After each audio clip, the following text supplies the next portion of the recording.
से कुलसूम वैसे ही नहीं चली गई। रिकॉर्डिंग को रोक दें और 4 दिन एक चैप्टर पे लगें। अच्छा अभी जो मैंने बातें बताई हैं ना वो सुनने के लिए आ जाएं, ठीक है ना। अब मैंने यहाँ पे क्या बताया कि चूंकि इसकी सप्लाई ही वेंट्रिकल, देखो ये एवी नोड पे है, इसकी सप्लाई ही चूंकि इसका नाम क्या है वेंट्रिकुलर मसल पे नहीं है ज्यादा, तो इसलिए इसकी स्ट्रेंथ ऑफ कॉन्ट्रैक्शन पे इसका असर नहीं इतना होता। ये बातें हो गई, ठीक है। लेकिन ये है कि इसका जो जोर है ना इधर एस से नोड वगैरह पे वो इतना ज्यादा है क्योंकि इसने सारा जोर ही किधर रखा हुआ है, हार्ट बीट को कंट्रोल करने पे। तो ये अगर मैक्सिमम हो जाए ना एक्टिव आपका पैरासिम्पथेटिक, ये पकड़ के हार्ट बीट को 0 कर देता है। मजा आया बात का कि एस से नोड को एवी नोड को तो ये पकड़ ही लेता है, उनकी बिल्कुल ही वो बंद कर देता है सारी हर चीज, उनको वो करने नहीं देता बीट। अब कोई बच्चा है यहाँ पे जिसने मेरे चैप्टर नंबर 10 पढ़ा है, जिसको मैंने क्या कहा था स्टोक्स एडम सिंड्रोम, कि अगर ऊपर से कोई चीज ऊपर से इंपल्स नहीं आ रही तो हमारे परकंजी फाइबर्स, देखो बच्चों जिस बच्चे को परकंजी वाली बात नहीं भी पता ना उसको अभी सुन लो। एक चीज होती है एस से नोड, अगर ये कर ले प्रोडक्शन इंपल्स तो ठीक है, ये ना करे नीचे से एवी कर लेता है, एवी ना करे तो उससे नीचे परकंजी फाइबर्स एक होते हैं वो प्रोड्यूस करना शुरू कर देते हैं। तो ये अगर मैक्सिमम स्टिमुलेट हो जाए ना, तो चूंकि इसने एवी और एससी और एवी को बंद कर दिया तो नीचे से परकंजी फाइबर्स प्रोड्यूस करना शुरू कर देते हैं, 35 से 40 इंपल्स पर मिनट पैदा करना शुरू कर देते हैं। तो वो बंदा क्या होता है स्टोक्स एडम सिंड्रोम के जरिए से एस्केप का प्रोसेस लगा के, ठीक है, 15-20 सेकंड के लिए फेंट होके, ठीक है ना, क्योंकि 5 सेकंड बाद ब्रेन क्या होता है 5, ठीक है ना, पता है ना ये बातें सारे बच्चों को, ठीक है। तो वो उसके बाद क्या करता है परकंजी फाइबर्स के जरिए से वो फिर इंपल्स प्रोड्यूस करना शुरू कर देता है, उसके पेस मेकर परकंजी फाइबर्स बन जाते हैं। ये पिछले स्टूडेंट्स को ये बातें पता है, ठीक है। तो देखो कितनी बातें आपस में किस तरह से इंटरलिंक कर रही होती हैं, ठीक है। ये बातें समझ आ गई, किसने हार्ट बीट को पकड़ के कर देना है। चलो अब जरा ना यहाँ पे आ जाओ, मैं पहले देख लूं कि यहाँ से कोई बात ऐसी है जो मैंने ना बताई हो। ये बता दी, ये भी बता दी, ठीक है। तो ये बेसिकली सिंपैथेटिक फिर ना इन दोनों को बढ़ा के ना हार्ट बीट को भी और हार्ट स्ट्रेंथ को भी, तो ये जो है ना 2 fold to 3 fold cardiac output बढ़ा देता है। इसके अलावा नॉर्मली भी सिंपैथेटिक जो है वो 30% इंपल्स अपने स्लो रेट के जरिए से कार्डियक आउटपुट को बढ़ा रहा होता है, ये बात भी बता दी, ठीक है। तो उसका नाम क्या है देख लो, अगर वो तो बिल्कुल बीट को स्टॉप ही कर देता है, और उस केस में फिर एस्केप के जरिए से परकंजी फाइबर्स क्या करते हैं, ठीक है, परकंजी फाइबर फिर सप्लाई करते हैं। तो अब मुझे एक बात बताओ, ठीक है ना, कि इसका मतलब ये है कि ये देखो परकंजी फाइबर जो है ना वो, फिर दूसरी बात ये कि सिंपैथेटिक ने 2 से 3 टाइम बढ़ाया ना कार्डियक आउटपुट, ये पैरासिम्पैथेटिक फिर क्या कर रहे हैं थोड़ा बहुत।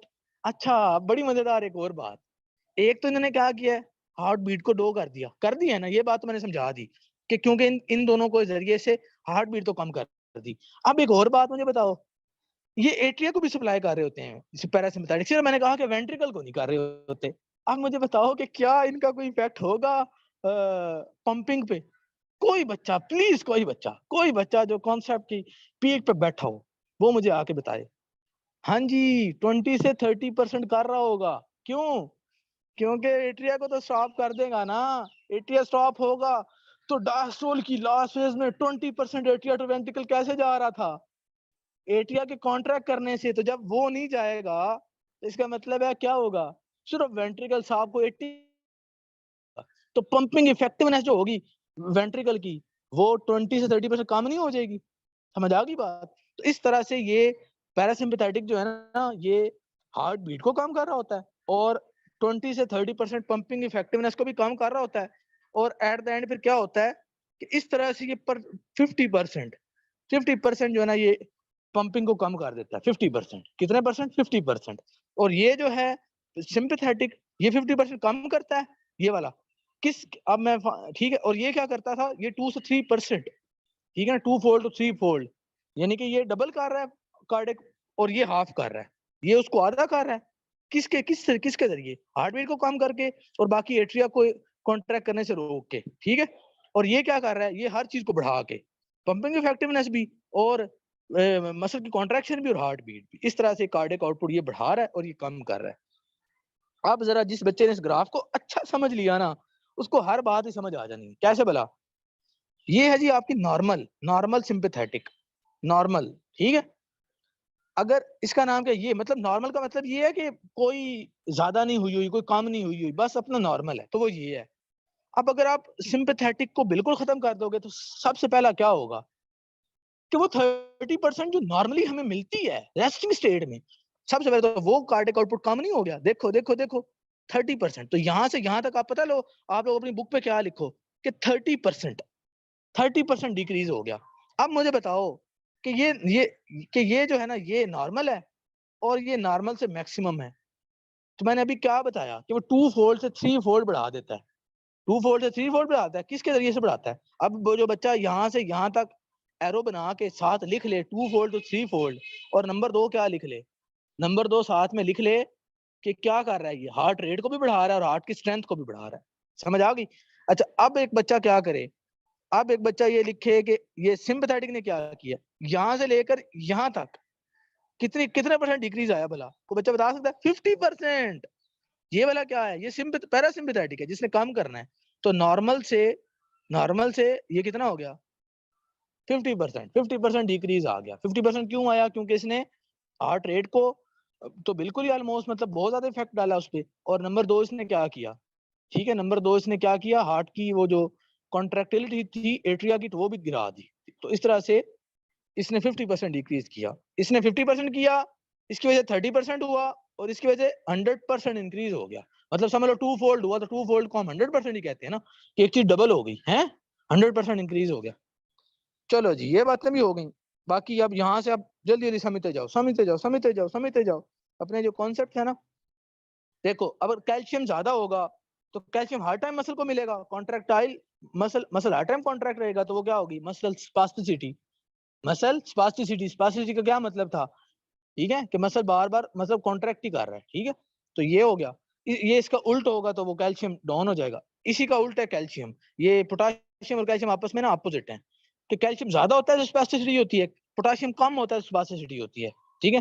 कैल्शियम जो है वो कम हो तो कॉन्ट्रैक्शन नहीं होती, जिसकी वजह से मसल वीकनेस शुरू हो जाती है, और ये ज्यादा हो तो उसकी वजह से वो होता है, यानी कि दोनों आपस में उल्ट है, ठीक है।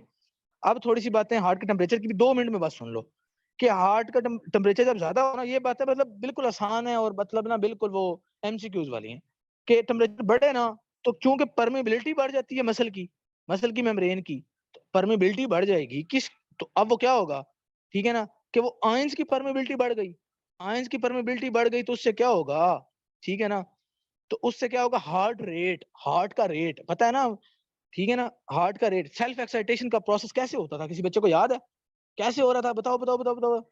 एसए नोड के अंदर सोडियम आयन जो थे वो सेल्फ अपनी उनकी परमेबिलिटी थी, सोडियम आयंस की और कैल्शियम आयंस की, वो अंदर मूव कर रहे थे, जिससे थ्रेशोल्ड अचीव हो जाता था और एक्शन पोटेंशियल जनरेट हो जाता था, ऐसे ही होता था।